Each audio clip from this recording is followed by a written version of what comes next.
now at 6:30. We don't want anything to happen in any of those counties.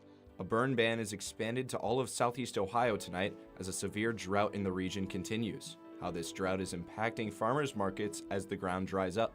Plus, a chance to stand down. Oh, it's hard surviving in general, obviously. Community members rally together to give back to struggling veterans. And in sports, the high school football season is in full swing with another week of big matchups. We have a preview of tonight's key battles on the gridiron. Newswatch starts right now.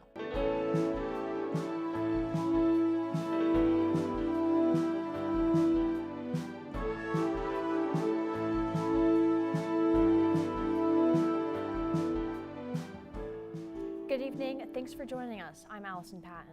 And I'm Alex Imwali. You know, it's starting to feel a little bit more like fall here in Southeast Ohio. For more, we want to toss it over to forecaster Rachel Grant.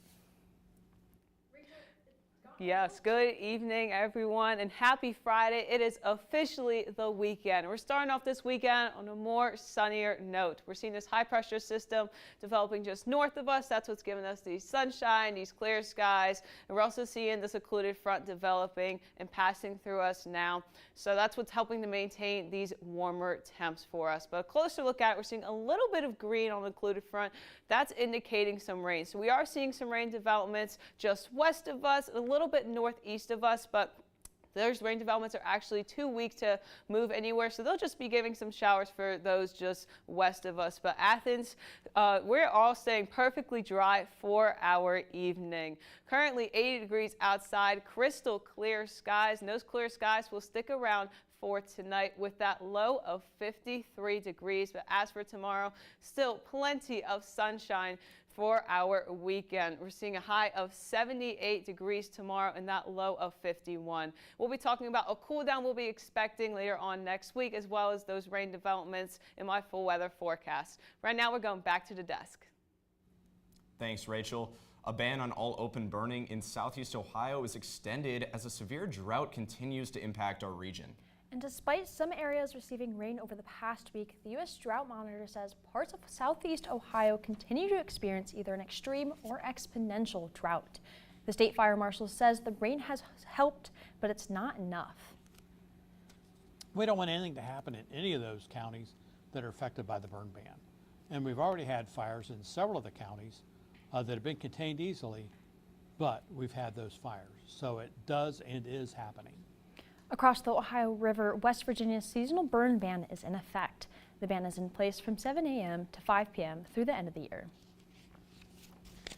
Drought conditions in the region have had impacts to farmers everywhere. Newswatch reporter Rosie Wong talked to some of them to understand what's unusual about these conditions. She joins us live now in studio with more. Rosie? Alex and Allison, for those who rely on the weather, these conditions are a big topic of conversation. And for those who study the consequences of weather, they are looking at what the winter will bring for clues to what might happen next summer. In his nearly 50 years as a farmer, Ed Perkins has never had a growing season like this one. For me, I've never experienced this extreme before. Of all the crops he grows, the extreme drought conditions have impacted on his lettuce and peppers the most, leaving him with stunted lettuce and small peppers. They're cute, they're very small. Now, I don't know if they're going to get any bigger now that we've gotten rain. Maybe it's just too late because it's getting cold now, too. According to the National Weather Service, Athens, Ohio had only 9/10 of an inch of rain in August, the lowest amount of rainfall for the month in the past 24 years. Professor of Environmental and Plant Biology at Ohio University, Dr. Jared DeForest says the extreme drought conditions are unusual for Southeast Ohio. His recent experiment shows the region's soil water rate is at a 14-year low. And even with last week's rain, he says the drier conditions will have lingering effects. However, he says there's a way for people to better prepare themselves by paying closer attention to this upcoming winter. We normally always have flooding around here. If we have flooding, then I think that's a good sign that our soils are saturated. He says people can use this winter as a reference. If we're going to have a drier and warmer winter season, people may expect the condition to be drier next year. It is still unclear how the drought will impact winter, but Dr. DeForest says if we have a wet and cold season, we can expect a more normal 2025. Reporting for Newswatch, I'm Rosie Wong, live in studio. Thanks, Rosie. Cleanup efforts continue in North Carolina's Appalachian region, a week after Hurricane Helene devastated the area. Now the storm damage is impacting an extremely important corner of the tech industry. On the outskirts of Spruce Pine, North Carolina, are two mines that produce the world's purest quartz. But because of the storm, it could take weeks for the mines to be operational again. It is also expected to take weeks to rebuild infrastructure employees use to get to work. Mines in this little town are responsible for 80 to 90% of the crucibles that are used by the semiconductor manufacturing industry to make silicon chips. Although some chip manufacturers may have several weeks' supply of high-purity quartz to continue production, a longer shutdown could have a major effect on the supply chain. As recovery efforts from Hurricane Helene continue, one Ohio skydiving business is doing what it can to help. Start Skydiving is flying in diapers, water, toilet paper, and other essentials to Appalachian communities in Tennessee and North Carolina. Destruction from Helene has made many roads impassable and cut off many communities from which much needed resources. The whole town has been pretty much cut off from supply and rescue, so the only way in and out is by air, and so we thought this is a pretty good opportunity to utilize the resources that we have, our aircraft, and help those in need. The business will make multiple trips a day for the next week or so to drop off goods. A Pickerington man is accused of abducting a juvenile from Ravenswood, West Virginia. Ravenswood police say 21-year-old Corbin Harmon convinced the young girl to skip school and spend the day with him. The two allegedly met through an online gaming site. Harmon faces abduction of a person for illicit purposes and sexual assault charges in West Virginia. He is also expected to face additional charges in Ohio.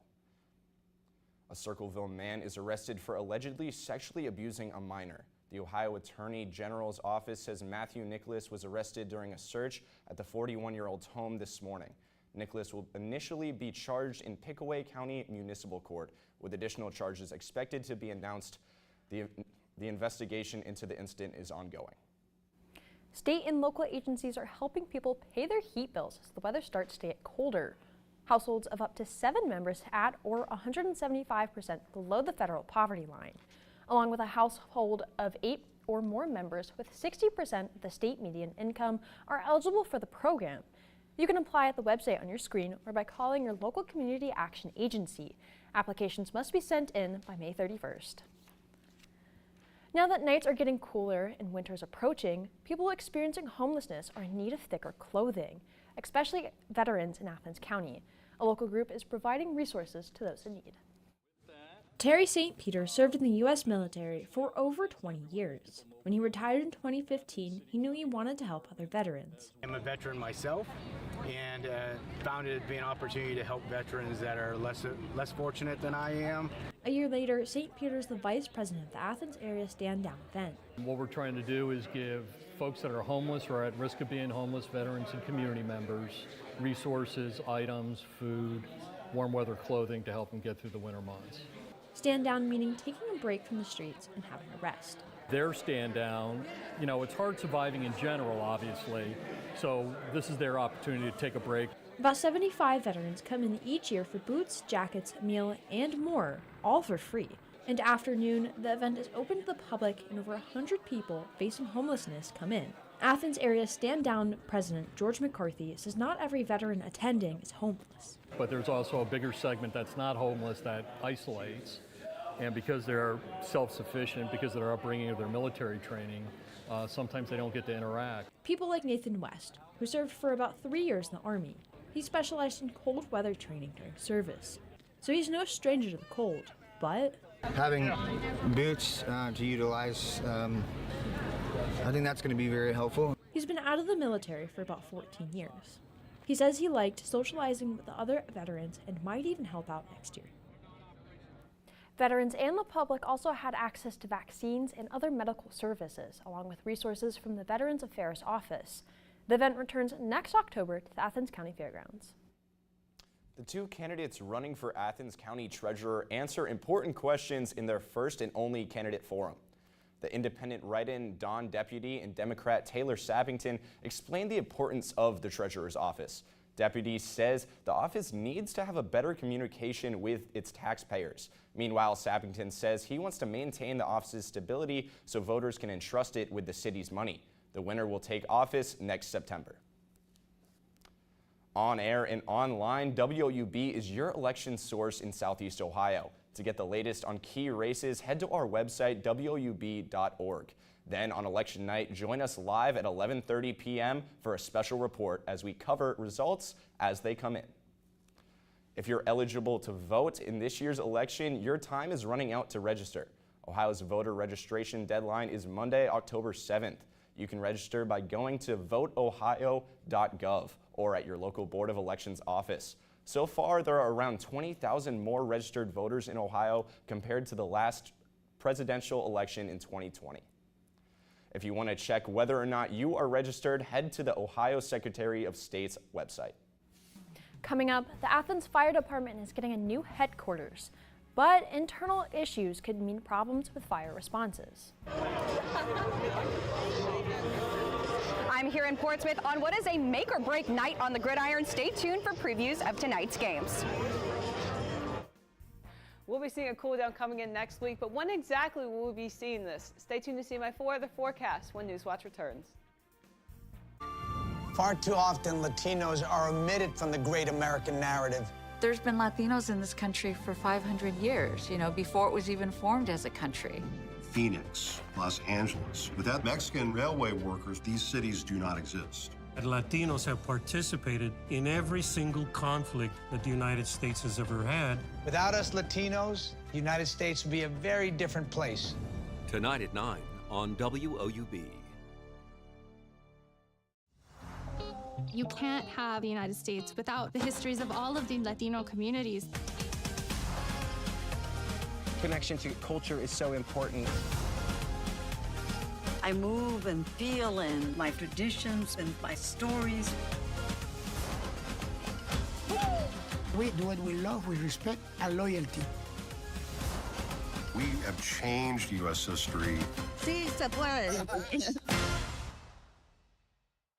On Masterpiece Mystery. There's gotta be a connection. Two very different victims. When did her issues start? How did she react? Violently. She's dead, and now he is too. They're trying to frame me. There's something going on with Hendrik. Can't quite put my finger on it. You should have been a detective. Vanderbilt on Masterpiece Mystery. Sunday at 10 on WOUB. On Masterpiece Mystery. No! It's my neighbor. I think someone's shot him. Mrs. Potts, I can't have you interfering. Judith Potts. Susie Harris. I'm Bex Starling, the vicar's wife. I'm trying to find out who killed my neighbor. And you've decided to have a little poke around. Every time I see you, there are more of you. We're not going to stop investigating, are we? You couldn't have just started a book club, could you? The Marlowe Murder Club on Masterpiece Mystery.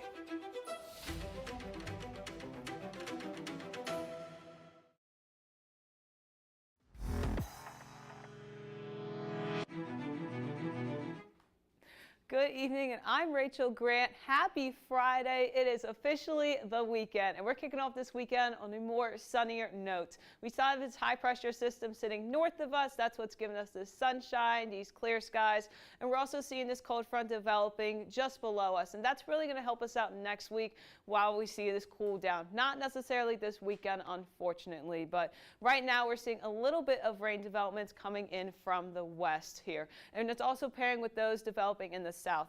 However, if we take a closer look, we're going to see these rain developments actually aren't really super strong. I'm just going to develop where they are and give those areas a little bit of some showers or sprinkles to end their Friday evening. We can see over here coming in west of Athens, a little bit northeast of Athens as well, but most of us are staying pretty dry for this Friday evening. As for today, we had a high of 82 and mostly sunny skies, and these clear skies will continue into tonight with that low of 53 degrees. As for tomorrow, we'll be seeing lots of sunshine to kick off our Saturday. High of 78 and low of 51. So starting to feel a little bit like fall, but we'll feel more of that next week. Here's a close look at what we're seeing on the radar. So we're seeing this high pressure system developing just north of us, moving toward New York. So still seeing lots of sunshine, and we're also seeing this warm front developing west of us. That's going to cross over us starting tomorrow night. We'll be seeing start crossover near Cincinnati and Columbus tomorrow night, but we're also seeing this cold front developing just west of us, and that's really what's going to help us out next week. So this warm front will pass through us completely on Sunday. We'll still be seeing this cold front just coming in right behind it on Sunday, and then we'll be seeing this cool down on the Monday. As well, we'll be seeing this high pressure system sitting south of us, so that's what's going to give us this wonderful sunny weekend. Here's our 3-day outlook tomorrow. High of 78, mostly sunny skies. Sunday might see a little bit of thunderstorms, 40% chance, high of 84. As for Monday, that's when this cool down is going to come through. High of 69 to start off our work week.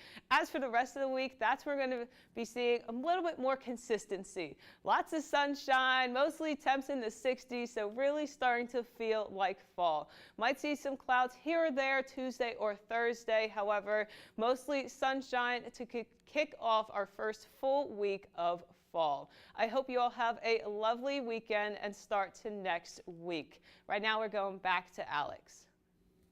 Thanks, Rachel. It will soon be smooth sailing at the U.S. ports along the east and Gulf coasts. Port workers were back at work today, less than a week after they began a nationwide strike. The International Longshoremen's Association and the U.S. Maritime Alliance issued a joint statement overnight saying they have reached a tentative deal. The union agreed to extend its contract with the Maritime Alliance to January 15th after it expired on Monday. The agreement includes an annual $4 per hour raise for the 6-year contract. They can provide, put food on the table, pay their bills. They don't have to worry anymore, possibly losing their cars or their homes or anything like that. The tentative deal still needs to be completed and ratified by the ILA rank and file members before it's set in stone. The September jobs report shows a promising increase in job growth and a good change in the economy. New data from the Bureau of Labor and Statistics say employers added 254,000 jobs last month. The unemployment rate also dropped from 4.2% to 4.1%. Officials say the report shows a positive turn in the economy after the start of the pandemic. Real wages continue to be up, inflation rate and the interest rate are going down, and all of this is a sign of a historic and unprecedented economic recovery. The report comes just weeks after the Federal Reserve cut its interest rates by half a percentage point. Experts say with this new job report, another rate cut could be coming in the future. It's a little chilly outside tonight, which means it's perfect football weather. Gridiron Glory host Haley Hollinger joins us now live. Haley, what key matchups are you looking for?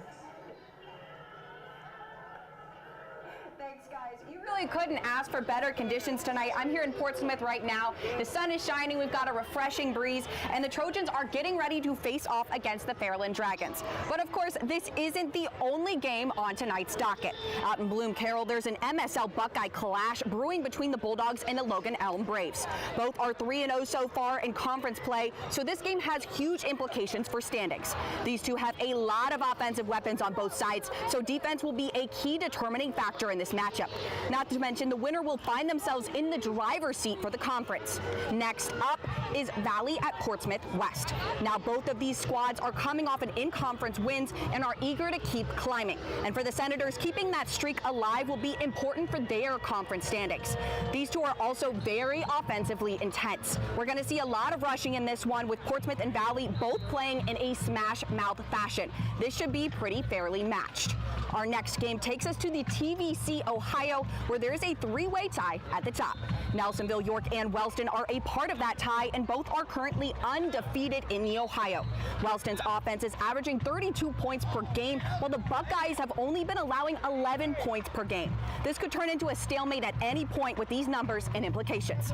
These next two teams are practically tied for all-time wins, the Piketon Red Streaks and the Paint Valley Bearcats. The Bearcats are a dual threat on offense, and they play lockdown defense. But the Red Streaks have had a lot of preparation for teams like Paint Valley due to their schedule so far this year. We'll see how they match up soon, but now it's time to get to Gridiron Glory's game of the week, Fairland at Portsmouth. The Dragons last saw the Senators in the playoffs last season and upset them as a 15 seed. Tonight, the Senators will be looking to avenge that loss with their steady running game and scrappy play. Seeing Fairland's response will be very interesting as they have a very diverse play style. I think it's safe to say this game will be full of bad blood and plenty of surprises. For full breakdowns of these games and more, make sure to tune in for Gridiron Glory at 11:30 p.m. tonight. Reporting live for Newswatch, I'm Haley Hollinger in Portsmouth. Thanks, Haley. Next, the Athens Fire Department says it's having trouble with filling some open positions. We speak with a reporter from the Post about the latest.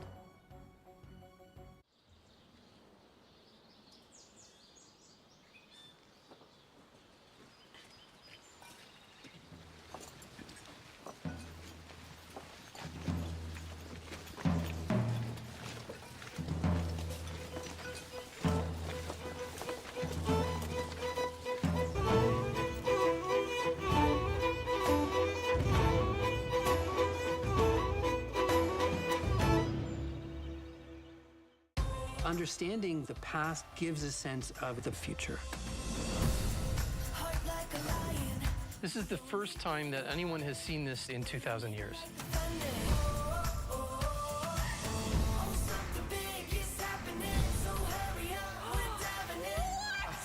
This is amazing. Well, I'm excited now. Pompeii is a battle against time.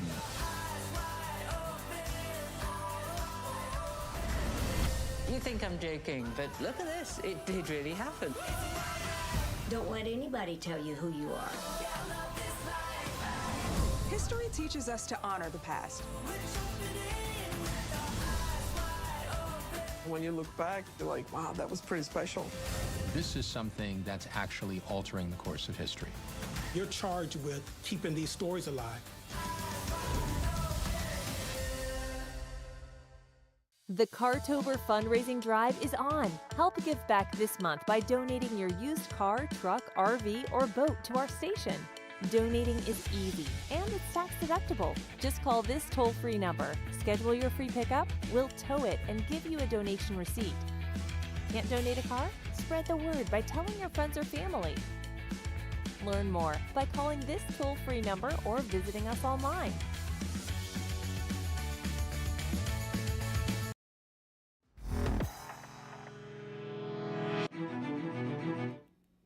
Despite a new headquarters for the Athens Fire Department, the department still is facing issues that could impact fire responses.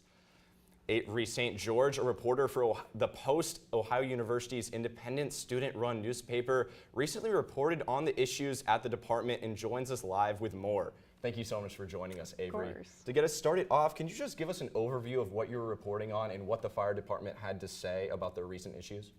Yeah, so I spoke with Fire Chief Bob Reimer, who told me that the Ohio Fire Chiefs Association recommends 13 firefighters on duty per day, and the department only has 4. Okay, and so you also mentioned in the story a lack of funds coming from the university to the fire department. Can you talk about the different issues that is specifically causing and why those funds are important? Yeah, so Bob Reimer approached Student Senate President Dan Gordillo, who took up the issue with Student Senate, and Gordillo presented a fire fee to the Senate, which would be $50 per semester and would be optional for students to pay. And this fee would go towards staffing the department as well as giving Ohio University students fire safety training. Mm-hmm. And what would that fire fee mean for students, essentially? You mentioned it would be optional. Yeah, so students would not have to pay the fee, they could opt out of it, but the university was concerned that it would affect their affordability ratings because all of the universities in Ohio are rated based on affordability, and so they vetoed the proposal by Gordillo. And so the main kind of issue that you were focusing on with this story is understaffing. How does that understaffing at the fire department really put a halt on those response times? Yeah, so Reimer said that he is not currently concerned about response times for the department, but he is concerned about having inspections to university buildings as well as getting the 50% of students who did not receive formal fire safety training, that training. Perfect. And so going forward, what are the next steps if we're not going to see this optional fee maybe play out? What else could the Student Senate put forth, and what else would the fire department be looking for?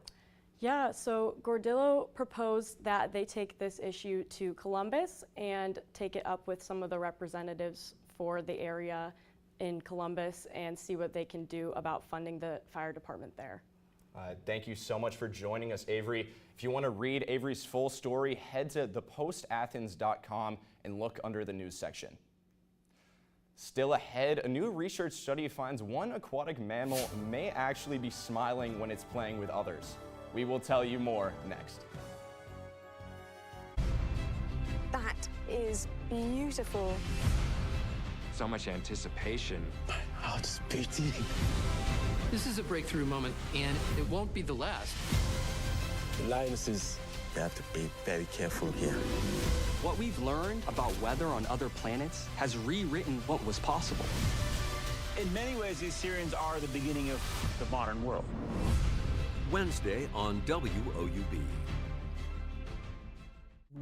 I started having sad thoughts around the end of 3rd grade. At that age, how are you ever gonna admit I can't see past tomorrow? It feels like you want to cry, but there's nothing there. We all have stuff. We all have struggles. People do overcome having a mental illness. You're never alone, and you're gonna get through this. Thursday at 9 on WOUB. We have a month and 3 days till districts. We basically have everything to do. We have to win nationals because they won it last year. I have actual goals I do want to achieve, but school is just like a roadblock. I'm definitely an intellectual minority. I wouldn't say I'm creating patriots or revolutionaries. I just want to create better citizens. I definitely hope we compete well, but there's a lot of other states out there. Let's go! Tuesday at 9 on WOUB. From the beginning, then. I saw the ghost! You have any proof of that? Something terrifying has happened. Very promising.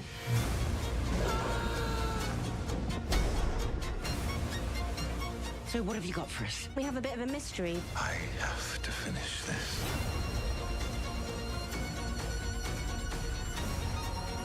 So what have you ladies been up to today?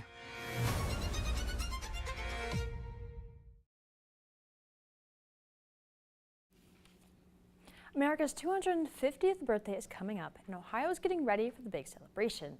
Ohio is planning a statewide month-long celebration for July 2026 in honor of the 250th anniversary of the Declaration of Independence being signed. The event is called America 250 Ohio and will feature community picnics for Ohioans. All 50 states are encouraged to design their own events to mark the anniversary. New research suggests dolphins may actually smile at each other when they play. Scientists studied nearly 24 dolphins while they played with each other. They found the dolphins almost always made an open-mouthed expression compared to a smile while they were playing with each other, rather than with humans or with themselves. Researchers say this may be a form of communications that stops their games from turning into a fight. Now, I don't know about you guys, but dolphins are one of my favorite animals. That's adorable. That's so cute. I like dolphins. They're maybe not my favorite animal, but one favorite we are seeing from me is this fall weather. It's my favorite weather the whole year. Rachel, are we going to see more of that? Is it going to be some more rain or some more warm? What can we expect? We're expecting some consistency next week in the 60s to kick off next week, but we will be seeing some mostly sunny skies throughout this weekend, still in the 80s though, however. Wonderful. And that does it for our broadcast this evening. Thank you so much for watching. And stay tuned for the PBS NewsHour coming up. Have a great weekend.